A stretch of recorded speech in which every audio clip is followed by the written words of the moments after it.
Welcome to Sport Quotes and Facts Untold.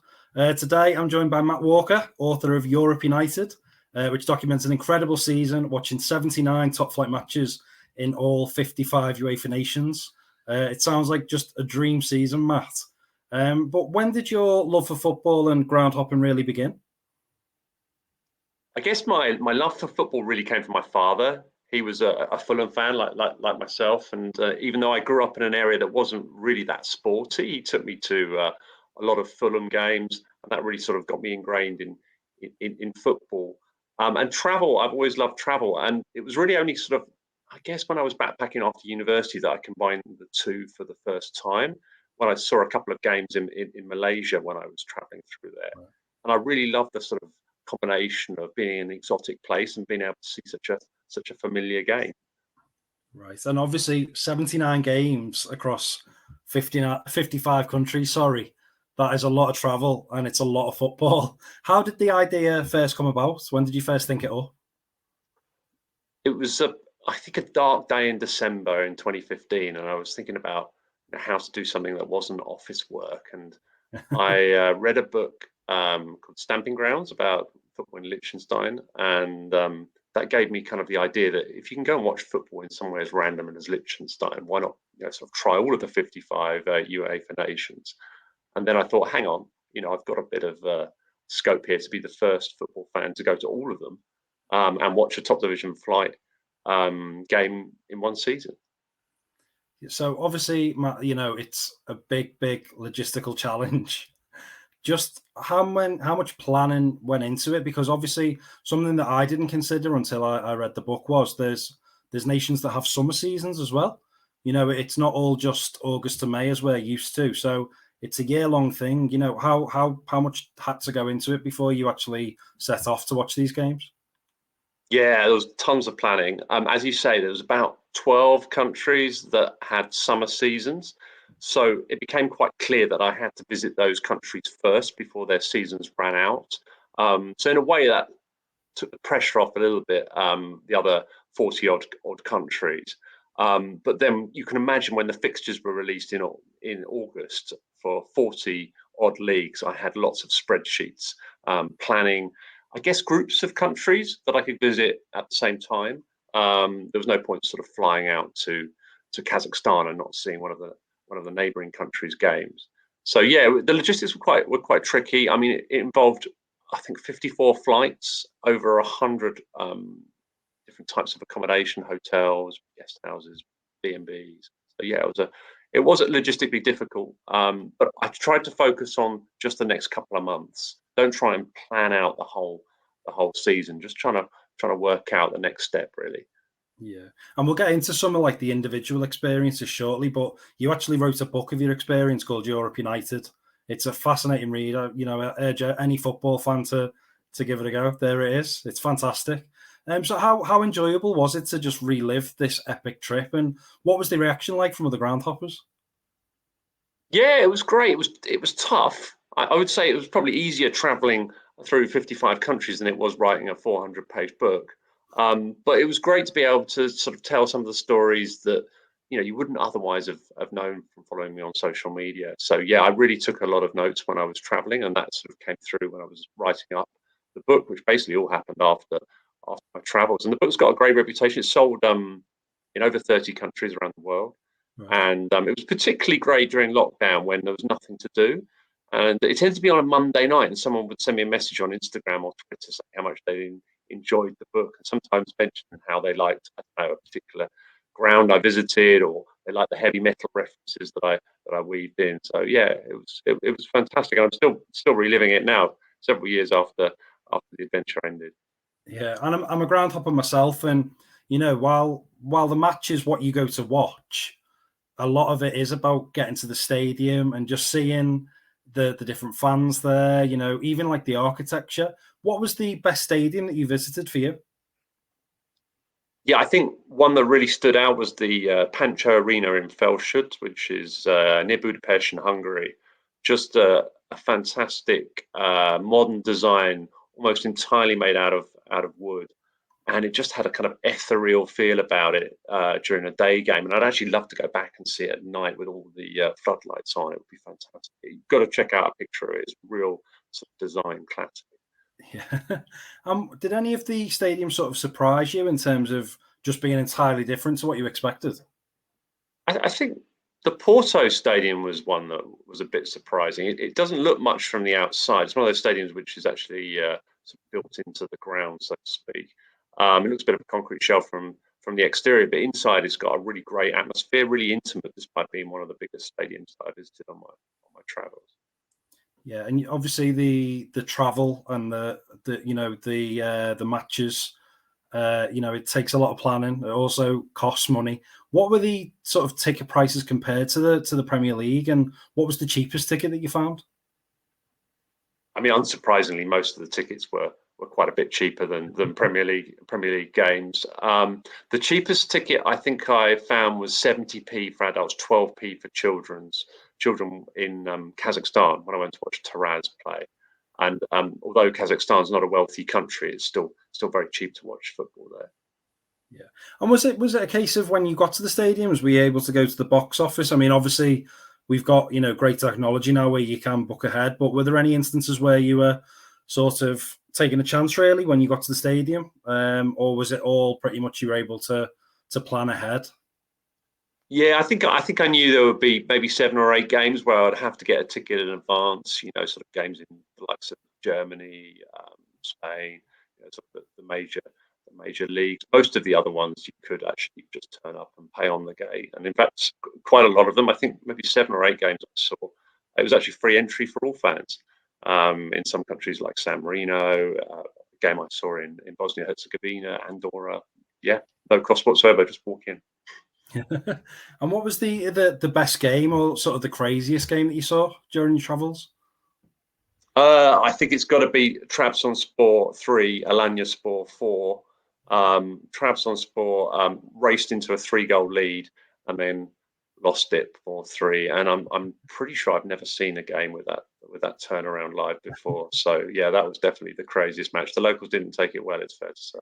No, I was going to ask that. Obviously, if you're not from the local area, was that quite daunting as the opposition sort of started coming back? Because obviously, football, it's an emotional sport. People, do get angry and upset when that happens to their team. Was it quite an awkward, place to be? Yeah, you always want a home win because it's a better atmosphere afterwards. But you know, they can tell you're there to support their team. You're not part of the opposition's fan group. So yeah, there was very rarely any animosity. But yeah, the atmosphere often was a bit poor when the home team lost. And who were the sort of the craziest fan bases that you came across, Matt? I guess Turkey's yeah. The fans there are crazy. Trabzonspor actually went on to win the title in 2022. So, and the scenes there when they won the title were absolutely fantastic. I wasn't there; I was only watching on video. But yeah, great scenes. Very passionate football fans, and then sort of on a slightly edgier note, the fans in Poland were particularly energetic when I went to see the Krakow derby, which is actually Wow. the game featured on the cover of Europe United. Wow. And we've seen on the cover of the book some of the displays that fans put on in Europe. What were the sort of the memorable motifs and stuff that you saw in different home ends? Yeah, there was quite a lot of sort of banners and posters and flares. Actually, when I went to games in Scandinavia, it was a bit of a surprise. I thought, it would be quite muted.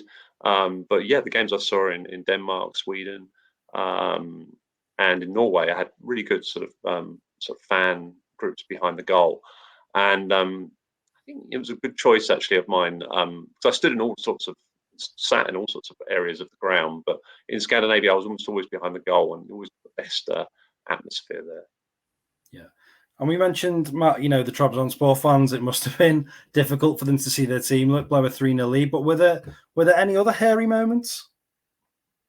I tried to take a photograph of an ultra in Kerkira, which is Corfu in Greek, and he didn't like it, and started to raise his fists, but I managed to get out of that sort of tight call. But other than that, there were very few incidents where I found myself unsafe. I was normally part of a big home crowd, and they just sort of treated me as one of theirs. Yeah, and obviously when you do such a trip, you've got to take as many pictures as you can. And unfortunately, there was one ground where you weren't able to take the camera in, but there was a really nice moment that stemmed from that. Yeah, there were actually a couple of grounds where it was unable for me to take my camera in. Trabzonspor was the one where I didn't really know what to do because the stadium was quite a long way away from the centre, and I didn't have time to go back to my hotel to drop off my camera. So somebody volunteered to look after it and put it in their car. So I had no idea whether they actually had a car or not. But I gave them my camera, and then after the match, they popped up and returned my camera to me, which was a big relief. Because I'm sure even though you were enjoying the game and it was a fantastic game to go to, there must have been a thought in the back of your head thinking, it's an expensive bit of kit. I really hope Yeah, definitely. And it's a bit of a tight call whether to take a camera to a football stadium or not. Generally, in the lesser leagues, people are very comfortable with you taking even what looks like a semi-pro camera. But some countries are very funny about it. So, yeah, it's always best to sort of sound it out. But sometimes people just don't know. I did actually ask in Trabzon, is it okay to take a camera to the stadium? People said, yeah, it'd be fine. But obviously, no one had ever taken a camera to the stadium before. So, didn't actually know what the situation was going to be. And as you said, you were the first fan to do this trip. As it went on, did you start to get like some attention from fans who may have heard that you were at the game, or any media attention? Yeah, I got media attention very early on. Actually, when the Guardian ran an article, I was only after 4 games actually, which got lots of sort of other entry points. I did BBC Football Focus, did Talksport Radio, Rai Due in Italy, and yeah, a few fans came up to me as well at grounds, which was nice. But still, even later on, sometimes there was nobody really knew about me being at the games. It wasn't as if I was like being followed by a media entourage at every match. It was just a couple of times where I had some cameramen taking pictures of me. Yeah, and there was a moment when Maribor gave you a bit of a nice welcome. Oh yeah, Maribor were great. They were a fantastic club. One of my favourite clubs, and it was very late on in the trip as well. So I wasn't jaded of football, but I was getting quite tired from travelling to so many different countries. And yeah, they hosted me and gave me enormous amounts of sort of memorabilia afterwards, T-shirts, caps, and they even gave me a match-worn shirt from their striker Zajovic, which is so small it only just about fits my knees. Wow! And it doesn't fit me at all, but it's a great memento. It's the only match-worn shirt I think I own. I own quite a lot of shirts. Yeah, because obviously when you go on holiday and you go to a football match, you do get a memento usually. Were you able to? Did you have a suitcase big enough, or did you decide to miss that bit out? I was only buying stuff and it was cheap. I had a Yeah. budget, so I couldn't go and pay. I think it was like £70 for a football shirt in Liechtenstein. I was a bit above my budget. But where I saw a cheap shirt or a cheap memento, yeah, I would buy that and sort of stick it in my rucksack. But yeah, I've come back with quite a few things, but not as many as you'd expect. And you watch, every game that you watch was a top flight game, and you've seen games in Spain, Italy, Germany, France, but then also in smaller nations like you mentioned Kazakhstan. What was the sort of difference in the level when you were watching it live?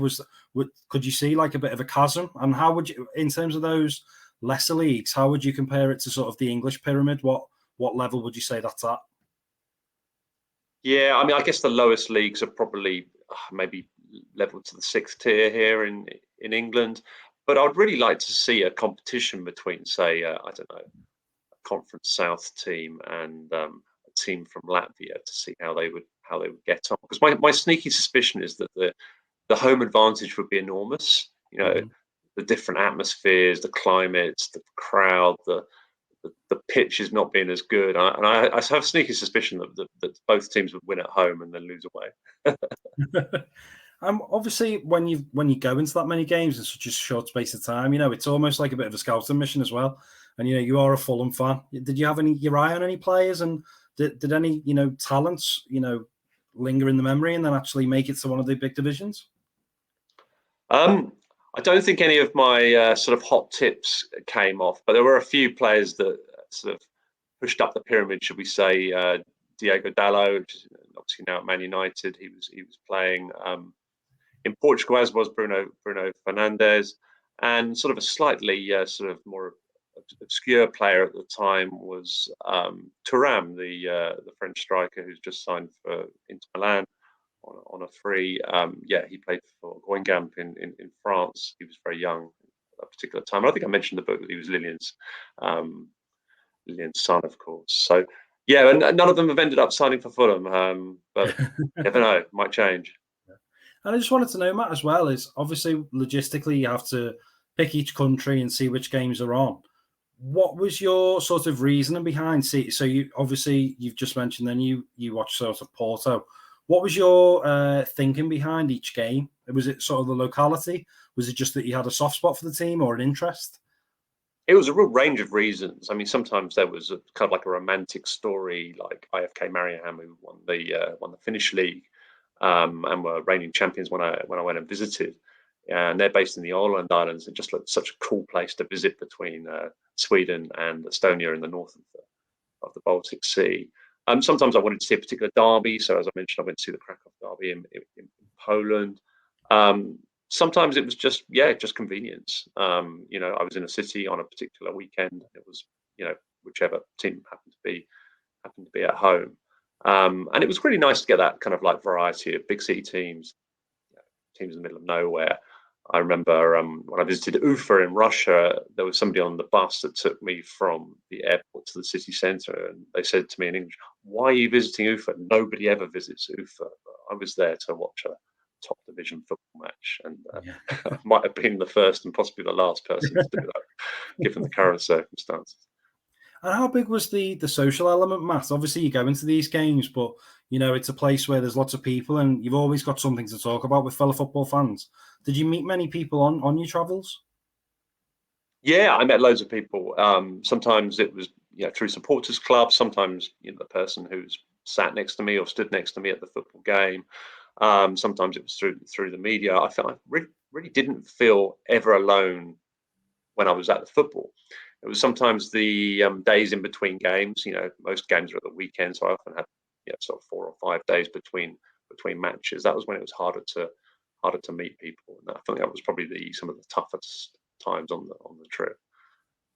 Yeah. What would you? Sorry, Matt. Just in terms of the travel, would those days in between games be about getting from one country to another, or would you have chance to sort of explore cities, sample the culture, that sort of thing? Yeah, I mean, sometimes I had I think it was a week to get between Baku in Azerbaijan and Yerevan in Armenia. So I used that time to explore some smaller towns in Azerbaijan, and then got the train through Georgia to Armenia. Had some time to have a look around Yerevan as well.